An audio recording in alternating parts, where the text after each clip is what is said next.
नमस्कार दोस्तों, मेरा नाम है विमल सिंह बालाजी। स्टडी अड्डा में आपका स्वागत है। कल के अपडेट में मैंने आपको बताया था केवीएस जेएसए के एग्जाम को लेकर। आपको याद होगा, जिसमें कैसे स्किल टेस्ट में अनियमितता देखने को मिली, एक वीडियो वायरल हुआ था, वो भी मैंने आपको दिखाया था। आज दो मैं आपको न्यूज दिखाऊंगा, अपडेट दिखाऊंगा, इसी से ही संबंधित है केवीएस के एग्जाम से।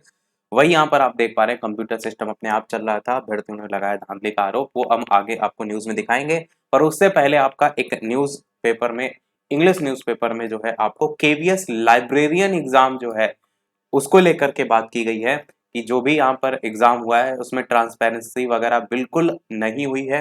ये परीक्षा एक्चुअल में 6 मार्च 2023 को हुई थी। बाकी आगे इसके प्रोसेस चल रहे हैं। बाकी इसमें काफी जो इरेगुलेशन देखने को मिले, अनियमितताएं देखने को मिली, उसको लेकर के भी बात की गई है। साथ ही इसमें जो कट ऑफ निकल के अभी आपने देखा था, कुछ दिन पहले आई थी, उसका मुद्दा भी उठाया गया है कि एक मेन मुद्दा ये भी है कि 180 में से 152 कट ऑफ गई है। इतनी ज्यादा कट ऑफ अनरिजर्व कैटेगरी की कैसे जा सकती है, ये भी एक सस्पिशियस मुद्दा है। उसको लेकर के भी कहीं ना कहीं जांच होनी चाहिए। तो यहाँ पर तो सिलेक्शन जो प्रोसेस है उसी की ही क्रेडिबिलिटी की जो है वो बात की गई है। बाकी ये भी यहाँ पर बताया गया है, कुछ ऐसे एग्जाम सेंटर हैं या एग्जाम सिटी हैं, पर्टिकुलर उसी एक एग्जाम सेंटर से काफी लोगों का सिलेक्शन जो है वो एक साथ हुआ है। तो कहीं ना कहीं ये भी एक जो संकेत है, अलार्म बेल है, उसके तौर पर जो है वो देखने को मिल रहा है कि कहीं ना कहीं इसमें कुछ ना कुछ गड़बड़ है। बाकी आगे लाइन में ये भी बताया गया है कि जो परीक्षा एजेंसी आपकी ये परीक्षा करा रही थी, आपको पता है एप्टेक करा रही थी, तो ये ऑलरेडी बैन भी है। हम ये देखिए, लिखा है responsible for conducting the examination had already ban in several state across India. तो काफी स्टेट में ऑलरेडी इसको बैन भी कर रखा है, फिर भी इससे परीक्षा कराई गई। बाकी नीचे पैराग्राफ में आप यहाँ पर देखेंगे तो मांग ये भी की गई है कि अनबायस्ड इंक्वायरी जो है वो बिठाई जाए लाइब्रेरियन एग्जाम जो हुआ है उसको लेकर के। और जांच में अगर पाया जाए कि कोई भी प्रकार की यहाँ पर रेगुलरिटी की गई है, तो उस आधार पर जो केवीएस का एग्जाम है, जो कि आपकी पोस्ट है लाइब्रेरियन की, उसका एग्जाम कैंसिल करके जो है कैंसिल करके फिर से कराया जाए। यहाँ लिखा भी हुआ है कि strongly advocating for the cancellation of the current result and reconduction of the librarian exam. मेन यहाँ पर यह भी बताया गया, जो पर्पस है वो यही है कि जो भी डिजर्विंग कैंडिडेट है उन्हीं का सिलेक्शन जो है वो हो। ये तो आपने एक न्यूज देख ली। एक और न्यूज आप देखेंगे दैनिक भास्कर में, आपकी पटना से प्रकाशित हुई है, जो कि कल की जेएसए पोस्ट को लेकर के मैंने आपको बताई थी।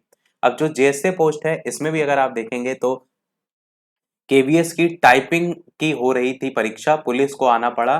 दीघा और बेउर के परीक्षा केंद्र पर हंगामा, अभ्यर्थियों ने लगाया धांधली का आरोप। और जो आपने थंबनेल पर देखा वो यहाँ पर आप देख पाएंगे, कंप्यूटर सिस्टम अपने आप चल रहा था, इस प्रकार के भी आरोप यहाँ पर लगाए गए हैं। इसमें लिखा है कि ऑनलाइन परीक्षा केंद्र पर छात्रों ने हंगामा किया। हंगामे की जानकारी मिलने के बाद जो दीघा थाने है उसकी पुलिस मौके पर पहुंची। छात्रों ने आरोप लगाए कंप्यूटर सिस्टम अपने आप चल रहा था, कुछ का सिस्टम बहुत ही जो स्लो है, बहुत ही धीरे धीरे चल रहा था। इस कारण छात्रों ने जमकर बवाल भी किया। छात्रों ने अनियमितता का आरोप लिया है और लिखित आवेदन अब तक जो है वो नहीं दिया है, हालांकि जबकि एक लेटर लिखा गया था, वो मैंने आपको बताया था। बाकी यहाँ पर ये भी लिखा है, दोनों की परीक्षा केंद्रों पर केवीएस की टाइपिंग की परीक्षा चल रही थी। और सिपारा के महावीर नगर स्थित गणपति आईटी पॉइंट की देखिए यहाँ बात की गई थी, जो कल मैंने लेटर दिखाया था। दोपहर 12 बजे परीक्षा समाप्त हो गई। कुछ अभ्यर्थियों को छोड़कर सभी को केंद्र से निकाल दिया गया और इसी से नाराज अभ्यर्थियों ने केंद्र के बाहर हंगामा जो है वो शुरू कर दिया। बाकी बाद में पुलिस पहुंच गई, धांधली का आरोप लगाया गया। आरोप ये भी लगाया गया कि सिलेबस के अनुसार प्रश्न नहीं थे और साथ ही साथ अभ्यर्थियों ने लिखित शिकायत, यहाँ पर देखिए लिखा मेंशन किया गया है, अभ्यर्थियों ने लिखित शिकायत मजिस्ट्रेट से जो है वो की है। एक चीज मैं आपको और बताना चाहूंगा कि अगर ये सब धांधली हो रही तो ऐसा नहीं है, कुछ लोगों को ये लग रहा होगा कि ये परीक्षा कहाँ से कैंसिल हो जाएगी। तो मैं थोड़ा सा, अगर मैं आपको पिछले ले आंकड़ों की तरफ ले चलूं तो 2015 में इसी प्रकार की घटनाएं हुई थी। पेपर लीक, केंद्रीय विद्यालय की जो भर्ती परीक्षा है तब उसको रद्द जो है वो किया गया था 2015 में। तो 2015 में जो परीक्षा हुई थी उसमें अगर आप देखेंगे तो यहाँ पर पीआरटी का पर्चा जो है वो शुरू होने से पहले ही रेवाड़ी में लीक हो गया था। उसके बाद केवीएस ने पीआरटी और प्राइमरी टीचर जो म्यूजिक वाला है उसकी भर्ती परीक्षा 2015 में रद्द भी कर दी थी। तो कहीं ना कहीं अगर अच्छे से आवाज उठाई जाएगी, सारे सबूत सही तरीके से मिलेंगे, तो जो ट्रांसपेरेंसी है वो जरूरी है। ऐसा ना हो कि कोई एक व्यक्ति मेहनत कर रहा है और उसको नौकरी ना मिले, तो ये बहुत ज्यादा जरूरी। तो वीडियो सभी के साथ शेयर जरूर कर दीजिएगा, ताकि एटलीस्ट सब तक बात पहुंचनी चाहिए। और वीडियो पसंद आया हो तो लाइक शेयर सब्सक्राइब अवश्य कीजिएगा। मिलते हैं अगले अपडेट में, तब तक के लिए नमस्कार, जय हिंद।